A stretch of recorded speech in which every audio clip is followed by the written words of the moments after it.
아주 간단한 시스템을 하나 얘기를 해볼 건데, 1D, 그냥 1차원이라고 표현한 거예요. 그럼 이제 1차원이면 위치를 표현할 때 수직선이 하나만 있으면 되겠죠. 그렇죠? 그래서 이제 그 수직선 좌표를 X라고 두겠습니다. X축 하나의 축만 있는 거야. 여기에서 어떤 전자 하나가 있는데 이놈이 어떻게 내 맘대로 왔다리 갔다리 잘 하고 있는 거야. 여기서 뭐 왼쪽으로 갈 수도 있고 오른쪽으로 갈 수도 있고 왔다리 갔다리 잘 하는 거지. 그럼 이때 여기서 우선 첫 번째 그 전자의 물질파 어떻게 표현할 수 있냐면 램다는 P분의 H 혹은 ME V분의 H 이렇게 쓸 수 있죠. 그래서 드브로이 물질파 이론을 활용하면 저렇게 저 전자의 존재를 물질파로 표현할 수 있을 겁니다. 그래서 이 녀석의 존재를 요런 식의 파동력학으로 표현할 수도 있다. 그럼 이때 여기서 그 물질파를 표현해 줄 수 있는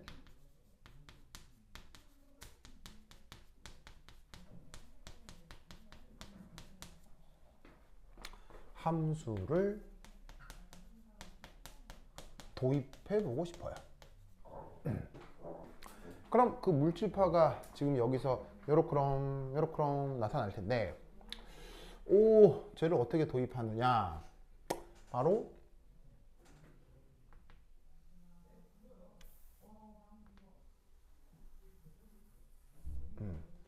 자, 이렇게 이제 y축을, 이거 뭐 y축이라기보다는 이제 뭐라고 할까?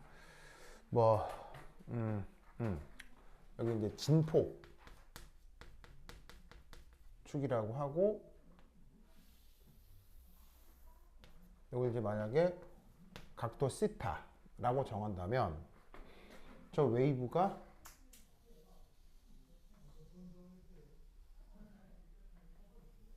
이렇게 나타났다 라고 하면 여기가 0, 여기는 2분의 파이, 여기는 파이, 여기는 2분의 3파이가 될 거라 이런 말이죠.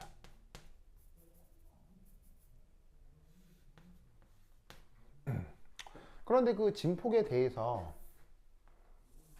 어떻게 해석할 수도 있냐면, 만약 여기가 이제 각도가 아니라 여기가 이제 위치다 해서 이 사인파를 이렇게 표현을 한다면, 여기를 원점이라고 생각했을 때 여기까지가 한 번 마루 한 번 고를 지난 짜잔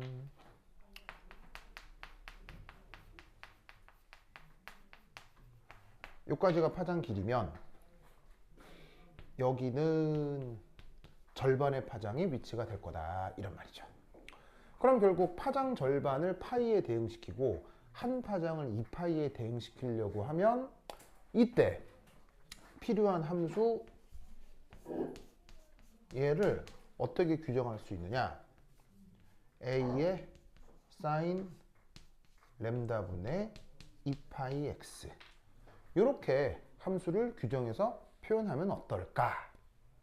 라고 제안을 해보는 거예요.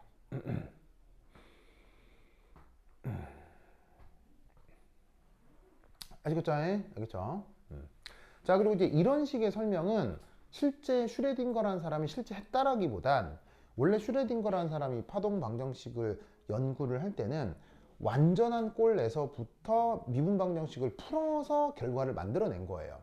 근데 이제 수학적으로 그렇게 다 따라가는 게 아니라 지금은 만들어진 결과에 설명을 맞추어 보자 라는 뜻인 겁니다. 그래서 지금 어떤 전자에 물질 파장이 있고 그 물질 파장을 표현하는 함수를 도입한다고 쳤을 때 요런 게 어떠냐는 거죠. 그럼 이때 여기서 만약에 x가 만약 예를 들어서 2분의 파이다. 그럼 요 자리에다가 2분의 램다를 넣으면 램다 약분돼서 파이가 되니까 각도 파이에 대응될 수 있겠지. 그럼 이제 요런 꼴로 표현을 해주면 보시다시피 위치로 각도를 대응해서 함수꼴을 표현할 수 있을 거라 이런 말이에요. 알겠죠? 그리고 이때 여기에 있는 요 A 요게 이제 뭐다? 여기에 있는 요 진폭 A 이게 되는 거겠지.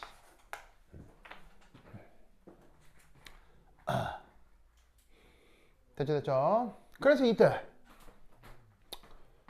이런 식의 함수를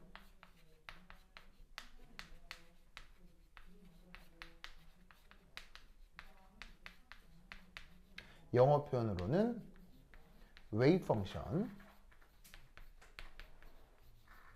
이라고 하는 것입니다. 우리말 번역은 파동함수. 알겠죠? 좋아.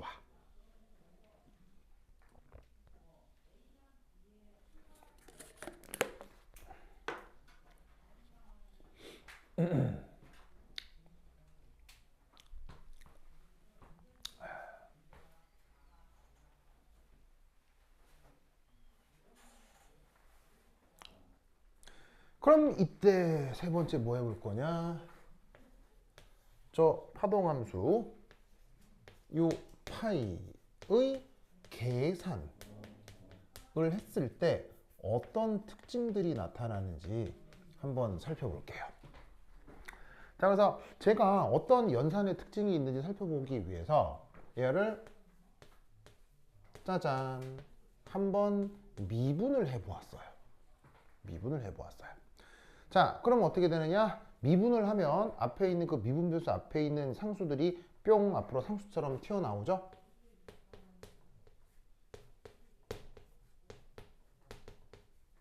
그리고 사인을 미분하면 코사인이 될 거고요.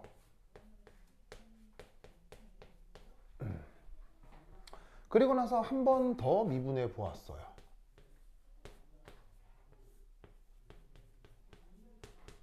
그러면 어떻게 되느냐? 상수가 한 번 더 튀어나올 테니까 이렇게 되고 코사인은 다시 마이너스 사인으로 바뀌겠죠.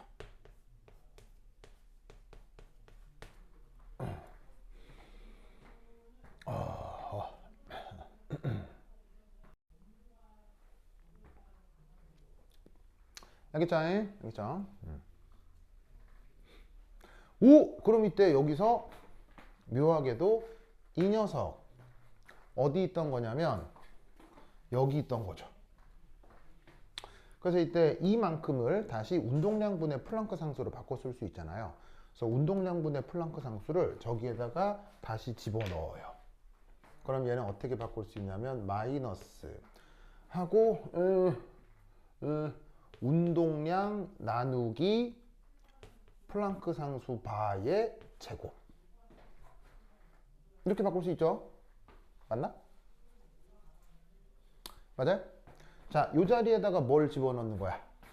플랑크 상수분의 운동량을 넣는 건데 플랑크 상수 넣고 운동량 넣은 다음에 2파이를 밑으로 나누면 2파이분의 플랑크 상수가 나오니까 h바로 표현으로 바꿀 수 있지. 됐죠? 됐죠? 됐은 거 맞아요? 됐죠? 자, 그리고 이때 여기에 있는 이만큼 이 표현을 뭐로 바꿀 수 있다? 다시 파동함수 파이로 바꿀 수가 있겠죠. 이 표현이 어디냐면 이거랑 똑같으니까요.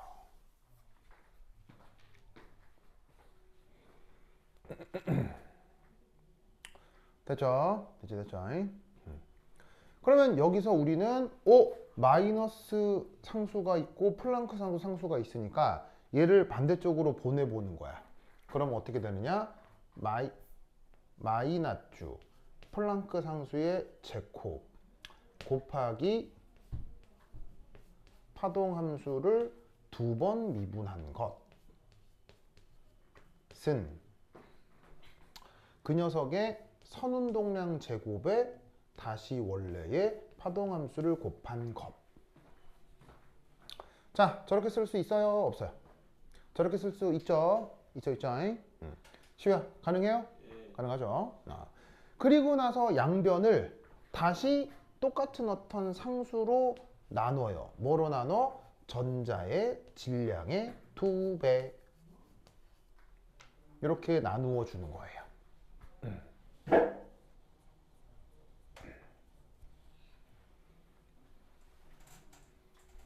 알겠죠? 자, 그래서 여기서 이렇게 변환하는 거 알겠죠? 알겠죠? 근데 원래 슈레딩거는 여기서 출발해서 거꾸로 만들어내요. 그래서 이제 근데 그런 미분 방정식 풀이까지 뭐 지금 하는 거 좀 그러니까 나와 있는 결과를 이렇게 유추해 보자 이런 거죠. 오! 그러면 이때 우리는 뭘 할 수 있느냐? 바로 여기에 있는 이것이 뭐라는 걸 알 수 있죠, 재성아? 이 표현이 무슨 표현이야? 아까부터 자꾸 베르누이 방정식 풀고 있는 우리 재성아. 이거 뭐예요? 이거 뭐예요? 무슨 에너지? 그렇지. 바로 운동 에너지가 된다. 이런 얘기죠.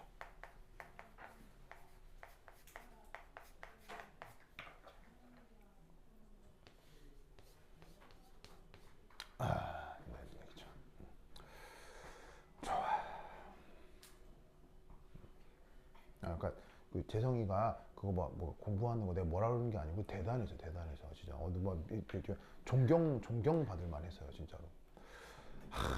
나도 이게 고속버스 타고 다니면은 올 때 갈 때 4시간씩 걸리거든. 올 때 4시간, 갈 때 4시간? 그럼 그때 사실은 그 버스 타고 가는 거 완전 버리는 시간이잖아요. 사실 그때 논문이나라도 하나 더 보면 나한테 공부가 되잖아. 그게 그렇게 귀찮더라고. 네. 그러니까 그때 이제 앉아가지고 뭐 이렇게 논문이나 벌도 되고 아니면 책 봐도 되고 이렇게 왜냐면 뭐 양자역학이나 무기화학이나 이렇게 공부하면 되는데 그게 또 그렇게 귀찮아. 그리고 결국 4시간 동안 유튜브나 쳐보고 앉아있는 거지. 그리고 딱 집에 도착하면 그 4시간이 그렇게 허무해. 차라리 그냥 잠이라도 잤으면 쉬었을 거 아니야. 근데 그거 앉아가 눈 멀게 해가지고 막 유튜브 막 보고 막 쓸데없는 쇼츠나 보고 앉아있고 막 되게 스스로 좀 뭐라고 할까요? 굉장히 좀 허탈하더라 이런 얘기죠. 근데 이 짧은 시간에 대단해요. 네. 그래서 이제 이 공자님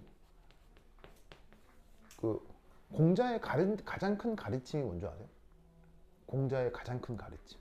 혹은 이게 서양적 교과하고 동양적 교과의 큰 차이가 뭔지 아세요? 동양적 교과 가르침과 서양적 가르침의 가장 큰 차이. 가장 큰 차이. 뭐냐면 서양적 가르침은 논리예요.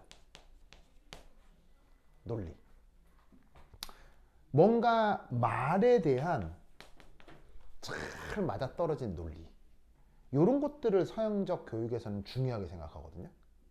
근데 동양적 가르침, 특히나 공자나 노자 같은 이 동양의 위대한 철학자들은 이런 말의 논리를 혐오해요. 왜? 이 사람들이 비논리적이어서 천만의 만만의 말씀. 이 사람들이 세상에서 제일 싫어하는 게 말의 논리예요. 왜? 말의 논리는 언제나 뭐 할 수 있기 때문에 조작시킬 수 있기 때문에 조작할 수 있어요. 그래서 공자나 노자 같은 동양 사상가들은 교육에서 가장 중요한 게 뭐? 실천이에요. 행동이에요. 이걸 가장 중요하게 생각해요. 가장 중요하게. 그래서 이 공자도 평생을 뭘 고민하냐면 내가 애들한테 얘기했던 말들 있잖아. 얘기했던 말들. 이거를 내 스스로 실천하느냐. 무슨 말인지 알겠어요? 이거를 공자가 죽을 때까지 고민해요. 죽을 때까지 서로 반성해요. 내가 애들한테는 그렇게 좋은 말 해놓고 내가 정작 내가 막 혼자 막 퍼즐로 놀고 막 그런 스스로를 내가 제일 잘할 거 아니야. 그걸 공자가 항상 이렇게 스스로를 경계한다고요. 그러면서 공자가 정말 애정에 맞지 않았던 그 뭐냐면은 제자가 있거든요. 그 제자 이름이 바로 안회라는 제자입니다. 이 안회라는 제자는 스승님 말씀이라면 당장 죽어도 실천하는 그 제자예요. 그래서 그 공자 제자 중에도 정말 대단한 사람들이 많거든요. 그러니까 공자 제자들 중에 진짜 각 나라의 대통령이 돼도 손색가 없는 그런 제자들이 막 수두룩 빽빽해요. 공자 제자 중에. 그래서 실제로 그렇게 정계에 입문해서 위대한 업적을 남겼던 제자들도 있고. 근데 그 제자들 중 탑2가 있어요. 탑2. 탑2.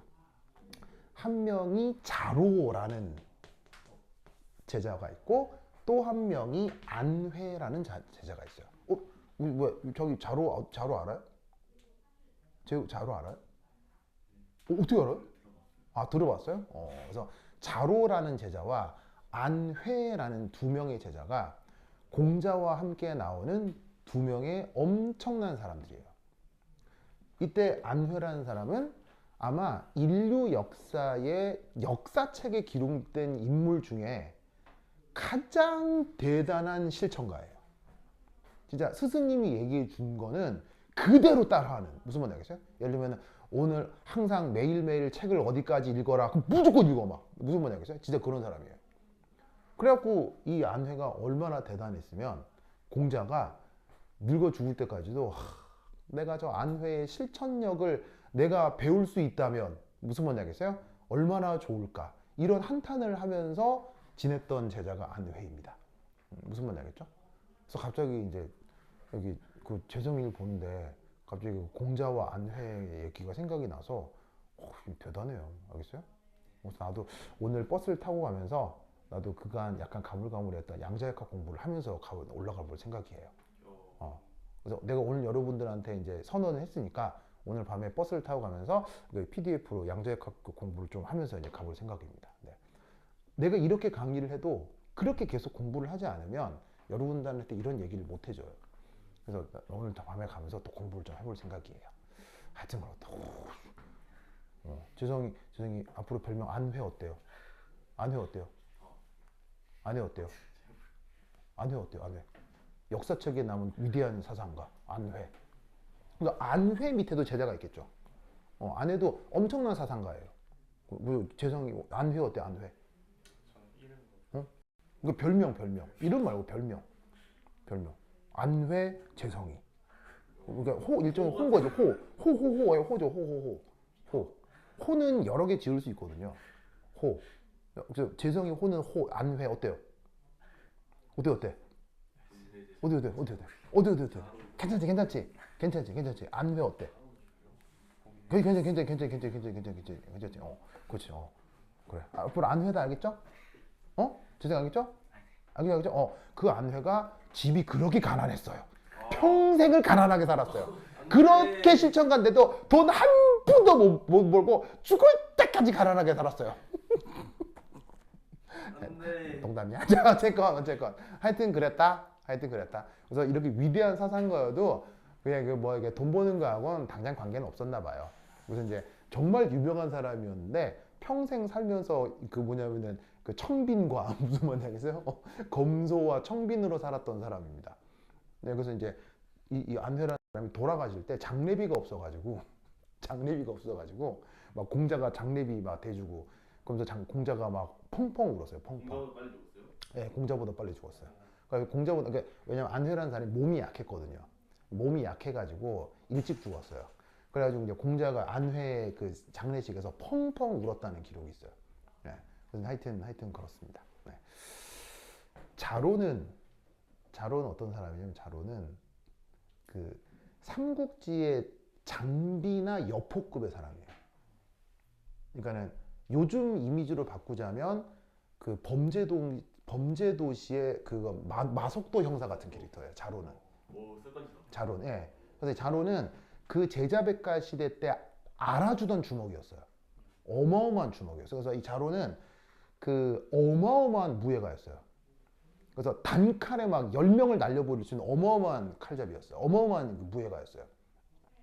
그래서 이제 마지막 자로의 마지막은 그 자기의 신의를 지키다가 킬러들한테 죽어요. 자기의 신의를 지키다가 킬러 수십 명한테 습격을 받아서 이제 싸우다가 죽거든요. 그래서 이제 엄청난 칼잡이에요. 그래서 이제 그 중국 역사에서는 장비나 여포급의 인물이에요. 그런데 어떤 계기로 공자의 제자가 되는 거예요. 그래서 이제 단순 칼제비였었는데, 단순 이제 뭐냐면 무예가였는데, 그 뭐냐면은 그 공자랑 함께 이제 그 뭐냐면은 배움을 같이 하다가 마지막에 그 의리를 지키려고 누구를 지켜주다가 칼제비들한테 칼을 맞고 죽어요. 그 죽을 때도 어떻게 죽냐면, 이 자로는 공자로부터 가르침을 받았잖아요. 공자로부터 가르침을 받았기 때문에 항상 선비로서 의관을 정제해야 된다 하면서 마지막 칼을 받을 때 그 킬러들한테 부탁을 해요. 내가 마지막 가는 길 의관을 정지할 시간을 달라. 그래서 막 싸우다가 옷도 다 찢어지고 난리도 아니었을 거 아니에요. 그 상태에서 마지막 옷을 탁 입고 탁 정자세로 앉아가지고 칼을 받고 죽어요. 네, 그래서 중국 역사에서 아주 유명한 인물이에요. 자로라는 사람도.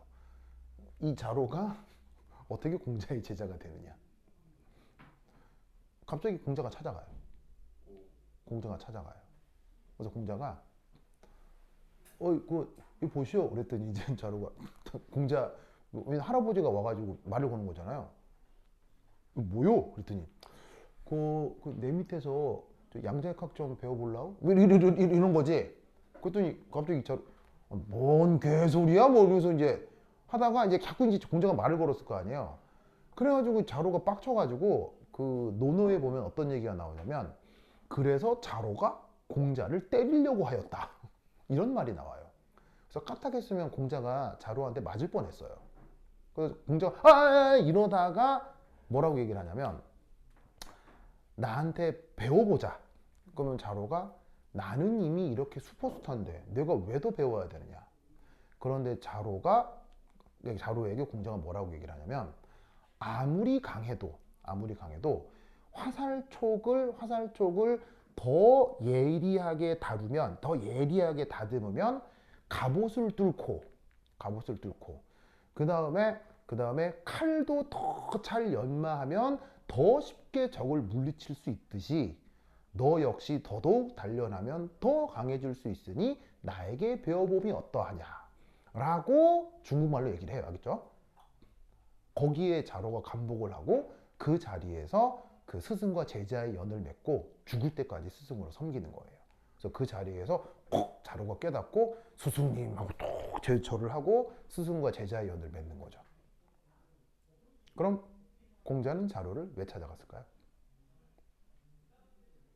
그리고 논어에는 이런 말이 나와요. 그 후로 세상에서 공자를 시기 질투하는 말이 없어졌다.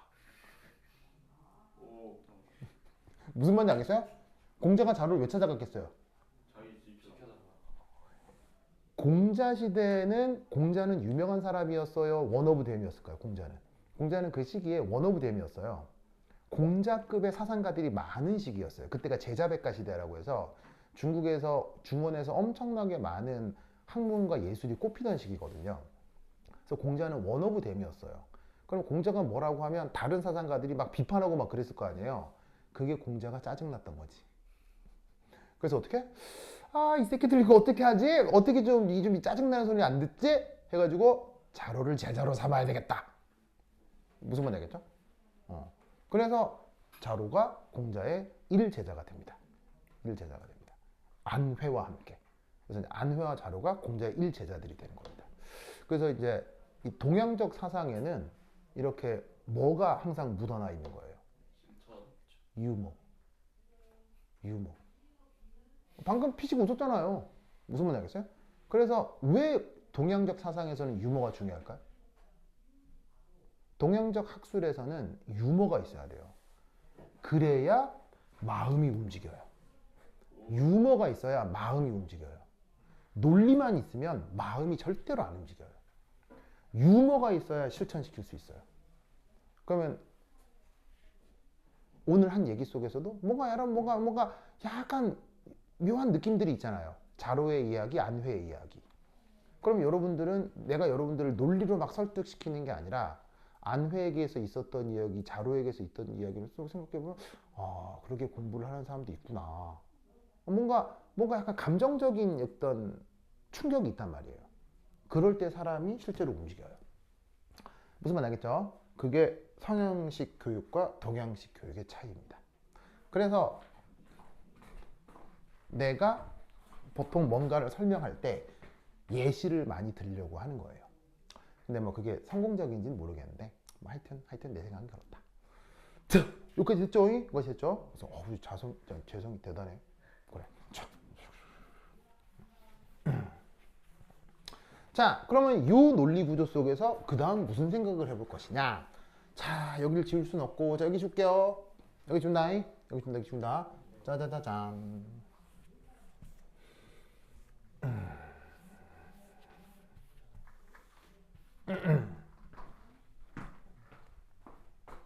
4.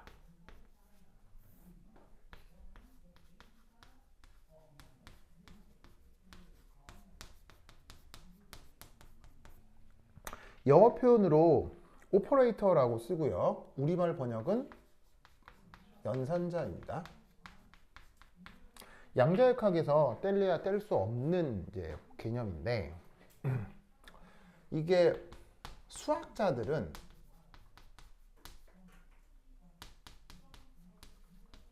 이 시각적인 대칭성 혹은 대응성에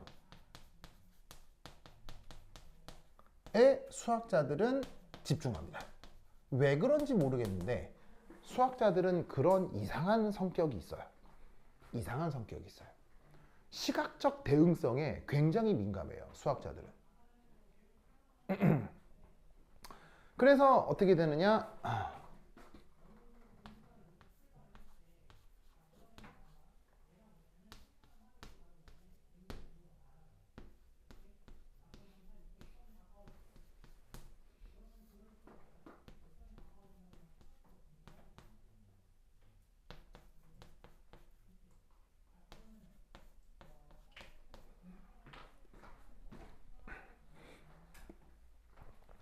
자, 파동함수로 잡아놓은 녀석이 삼각함수다 보니 어쩔 수 없이 한 번 미분하고 두 번 미분하면 원래의 꼴로 돌아오잖아요. 그게 삼각함수의 특징이잖아요. 근데 삼각함수의 특징에서 출발했는데 수학자들은 이상한 데 꽂혀요. 어디 이상한 데 꽂히냐면 바로 써놓고 난 수식에서 요거하고 요게 어쨌건 연필로 써놓은 부분은 똑같잖아요. 그죠? 맞잖아요. 근데 의미는 완전 다르죠. 의미는 뭐냐면 함수가 있고 그걸 두 번 미분해라 라는 명령일 뿐인데도 그리고 얘는 그냥 원래 함수 꼴이었던 거죠. 그렇죠? 근데 그거와 별개로 시각적으로 내가 연필로 써놓은 부분이 요거하고 요거는 똑같잖아요. 무슨 말인지 알겠어요? 그러면 이때 수학자들은 어떤 생각을 하냐면 그러면 이거하고 대응되나? 무슨 말인지 알겠죠? 이런 생각을 하는 거예요. 그래서 이게 인문학을 전공한 사람들은 전혀 이걸 받아들이지 않던데 수식이 시라는 거 알겠어요? 이게 포임이 된다는 거 알겠어요? 이게 시라는 거 알겠어요? 시라는 것이 뭐예요? 시가 뭐예요? 언어로 핵심을 표현하는 게 시죠. 시는 장황하게 설명하는 거예요? 핵심을 표현하는 거예요? 무엇으로? 언어로. 알겠어요? 언어로. 근데 여러분 이것도 언어인가요? 언어죠. 무슨 말인지 알겠어요? 예를 들면 사과라는 언어에 이런 의미가 있잖아요. 무슨 말인지 알겠어요? false라는 것에 의미가 있나요? 네, 의미가 있잖아요. 그러니까 얘도 언어인가요? 네. 그리고 얘는 장황한 표현인가요? 아니면은 장황한 표현인가요? 핵심적 표현인가요? 핵심적 표현이죠. 무슨 말인지 알겠어요? 그래서 어떻게 되냐면 수식을 시라고 표현하는 어떤 물리학자가 있더라고요. 근데 그 옆에 앉아있던 인문학자 패널들은 무슨 말도 안 되는 소리냐 이렇게 웃어 넘기던데 나는 수식이 시라고 생각해요. 무슨 말인지 알겠어요? 시는 장황한 설명이 아니라 핵심의 표현이니까. 그래서 우리나라 시인 중에 시각적 대응성으로 시를 표현한 사람이 있어요. 그게 누구예요? 그게 이상이라는 시인입니다. 이상의 시는 거기 나와 있는 글자 자체에는 특별한 의미를 찾기가 어려워요. 근데 이상의 시는 뭘 봐야 돼요? 이상의 시는 나와 있는 글자가 중요한 게 아니고요. 그 글자를 어떻게 시각적으로 배치했느냐. 이게 중요해요. 무슨 말인지 알겠어요? 마치 수학자가 수식을 보고 시라고 인식하듯, 아시겠어요?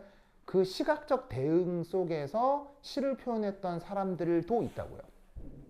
뭐 말인지 알겠어요? 그럼 내가 지금 수식이 시다라고 하는 거를 여러분들에게 믿어라 이게 아니고 그런 식으로 수학자들은 이 대응성이 이상하게 민감하다고요. 무슨 말인지 알겠죠? 뭐 수식이 시인지 아닌지는 뭐 여러분들 뭐 주관적 판단이니까 그건 뭐 알아서 하실 건데 그게 아니라 수학자들이 그런 사람이라고. 무슨 말인지 알겠죠? 그러면 이때 여기서 이게 바로 운동 에너지를 알게 해주는 연산 방식인가 보다 라고 생각할 수 있다는 거죠. 그래서 아까 얘를 파동함수라고 했잖아요. 웨이브 펑션이라고 했잖아요. 그 웨이브 펑션에 대해서 이런 연산을 걸게 되면 운동 에너지가 실제로 계산이 되고 원래 함수로 돌아오는구나 라고 이 녀석을 또 다르게 서술을 할 수가 있게 되는 거예요.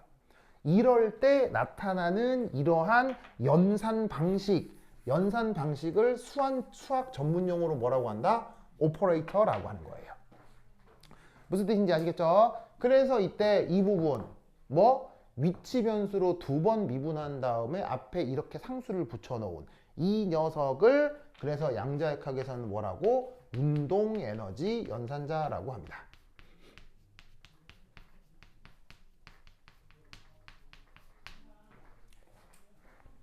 그래서 양자역학은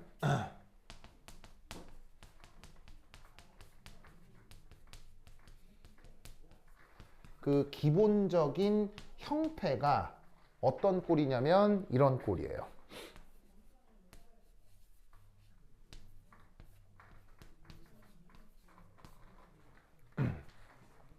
그래서 뭐 더 심하게 수학적으로 표현할 건 아니지만 아주 얕은 수준에서 양자역학을 표현을 하면 이 수식으로 대충 표기를 해볼 수가 있어요. 그럼 이때 여기에 나와 있는 것이 뭐냐? 아시다시피 여기에 있는 이 녀석은 파동함수고요. 이 앞에 붙어 있는 이 오미가라고 표현한 게 이게 바로 어떤 연산자인 거예요. 그럼 요 뒤에 W라고 써놓은 놈 있죠? 요 놈이 그 연산자에 대응하는 기대치가 되는 거예요. 혹은 측정치. 그러니까 요 자리가 운동 에너지를 알아낼 수 있는 운동 에너지 연산자를 파동함수에다가 연산을 하면 어떤 숫자가 튀어나오는데 그게 그 시스템의 운동 에너지가 된다. 그리고 다시 원래 파동함수로 돌아온다. 라고 구성되어 있는 역학을 양자역학이다 라고 생각할 수 있다 이런 얘기죠. 그래서 이렇게 표현될 수 있는 역학 체계를 양자역학이라고 합니다. 그래서 이런 걸 가지고 만들어 놓은 방정식을 바로 슈레딩거 방정식이라고 하죠. 뭔지 아시겠죠? 알겠죠? 자, 그럼 여기서 조금만 논의들을 더 확장을 하면 여기 줄게요. 여기 줄게요. 여기 줄게요. 줄게요. 여기 줄게요. 여기 줄게요. 줄게요. 지우사 지우사.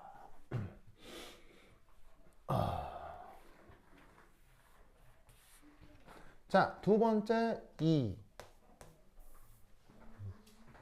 자, 두 번째 2는 아까 1의 전자가 여러 개라고 해봅시다. 1의 전자가 여러 개라고 해봅시다. 자, 아까는 전자가 몇 개 있었죠? 몇 개 있었어요? 하나만 생각을 했죠? 근데 1차원의 이론 전자가 여러 개 있었다고 쳐보자 이런 말이죠. 하나 말고 뭐 하나 더 있었다고 쳐보자 이런 말이죠. 그러면 어떤 일이 벌어질 수 있냐면 입자들 간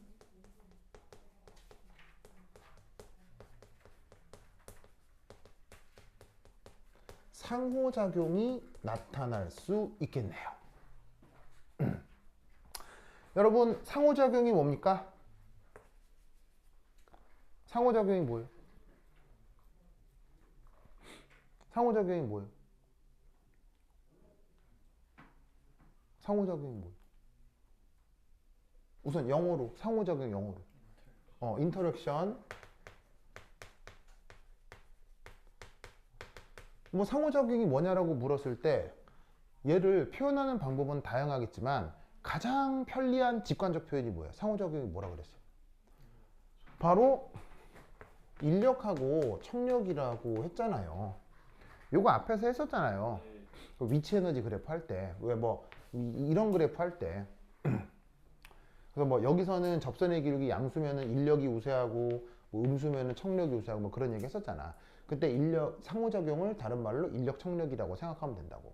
그러면 입자가 하나가 아니라 여러 개가 되는 순간부터 그 입자들 사이에 인력 청력이 나타날 수 있지. 그러면 인력 청력이 나타나는 순간 무슨 에너지가 나타나? 인력 청력이 나타나는 순간 무슨 에너지가 나타나?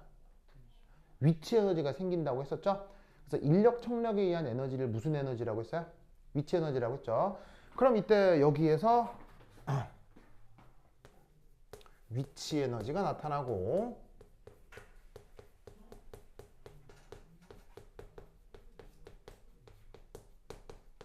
그러면 여기서 뭘 할 수 있느냐?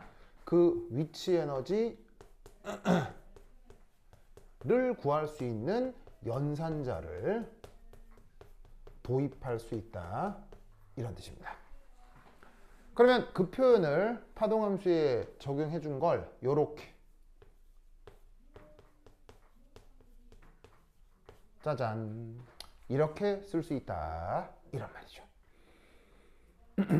그래서 여기서 위치 에너지 연산자를 어떻게 표현을 해보자. V라고 표현해보고 그때 계산되는 요 EP 이게 바로 그냥 그때 측정되는 위치 에너지다. 이렇게 생각해 볼 수 있는 거지. 그래서 파동함수에다가 운동에너지 연산자를 걸면 운동에너지가 나오고 파동함수가 나오듯이 위치에너지 연산자를 걸어주면 위치에너지가 나오고 다시 파동함수로 돌아온다 라고 생각해보자 이런 얘기예요. 아시겠죠? 자, 그런데 위치에너지는 유니버설한 형태가 있어요? 그때그때 다 달라요. 위치에너지 표현은 일관된 형태가 있어요? 아니면 그때그때 다 달라요? 그럼 다시 물어볼게요. 운동에너지는 일관된 형태가 있어요? 그때그때 다 달라요? 운동에너지는 일관된 형태가 있어요? 그때그때 다 달라요? 운동에너지는 일관된 형태가 있죠? 어떤 거? 2분의 1 mv 제곱이요. 무슨 말인지 알겠어요? 뭐 아니면 2분의 1 i 오메가 제곱이요. 그러니까 운동에너지는 딱 정해진 형태가 있다고요. 양자역학적이건 뭐 고전역학적이건 무슨 움직임을 뭐 난리 굿방구를 치건 운동에너지는 무조건 이런 꼴이라고요. 그런데 위치에너지는 꼴이 정해져 있어요? 다양해요? 위치에너지는 꼴이 상황에 따라 다 달라요. 어떻게? mgh 뭐 이렇게 쓰기도 하고 마이너스 g r분의 m1 m2 이렇게 쓰기도 하고 상황에 따라 다르잖아요. 그러니까 여기 있는 위치에너지 연산자는 하나로 결정할 수 없어요. 무슨 말인지 알겠죠? 그러니까 어떻게 표현한다? 이 위치 에너지 연산자는 그냥 그때그때 달라요.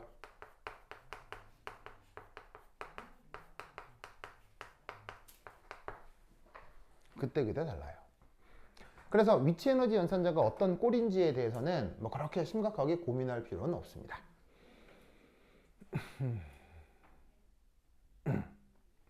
그럼 이때 여기서 여기 지울게요. 여기 지운다. 여기 지운다. 여기 지운다. 여기 지우고 나면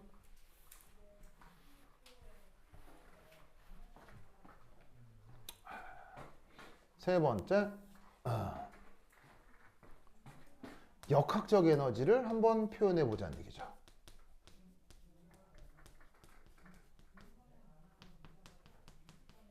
역학적 에너지는 뭐에다가 뭐를 더한 게 역학적 에너지예요?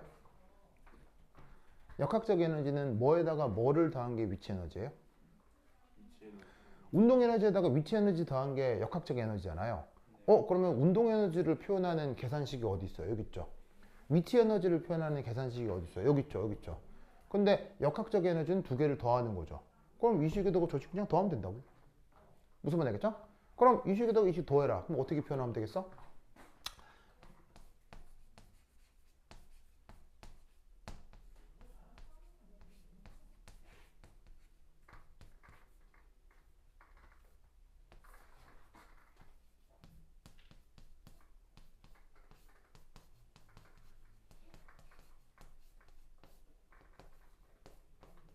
짜잔.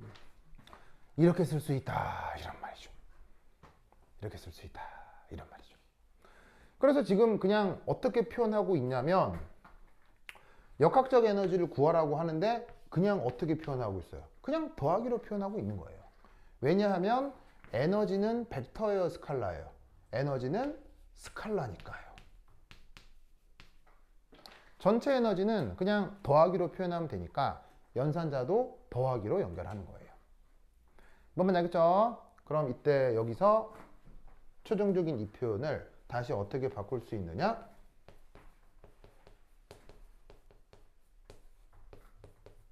이렇게 바꿀 수 있지. 바로 구해놓은 운동 에너지에다가 위치 에너지 더한 걸 역학적 에너지다. 무슨 말 알겠죠? 그렇죠? 이때 여기 주어져 있는 이 표현이 조금 장황하게 보일 수도 있죠? 그래서 이때 얘를 조금 더 줄여서 어떻게 표현하냐면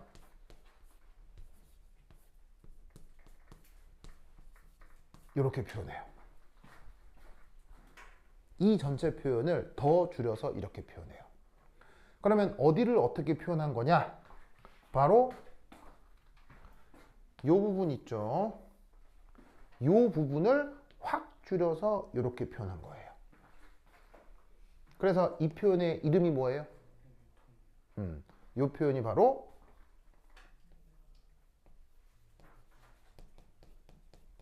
해밀토니안 오퍼레이터예요. 해밀토니안 오퍼레이터는 뭐를 알아내는 오퍼레이터겠어요? 해밀토니안 오퍼레이터는 뭐를 알아내는 오퍼레이터겠어요? 바로 역학적 에너지. 쟤는 역학적 에너지 연산자입니다. 그래서 파동함수에다가 역학적 에너지를 연산을 해서 나온 수치, 그게 역학적 에너지가 되고 다시 원래 함수로 돌아오는 요런 수식을 이걸 뭐라고? 슈레딩거 이쿠에이션이라고 해요. 아시겠죠? 그래서 우리가 슈레딩거 방정식이라고 하는 게 바로 저거를 얘기하는 겁니다. 그래서 앞으로 저걸 가지고 이제 원자 오비탈, 분자 오비탈들을 분석을 하고 있었겠구나 라고 생각해 주면 되는 거예요. 알겠죠? 그래서 오늘 여기까지 하고 다음 시간에 저 슈레딩거 파동 방정식이 어떻게 약간 또 다른 식으로 표현되는지부터 설명해 보도록 하겠습니다. 오케이, 됐다. 그럼 여기까지 다음 시간에 만나요. 안녕.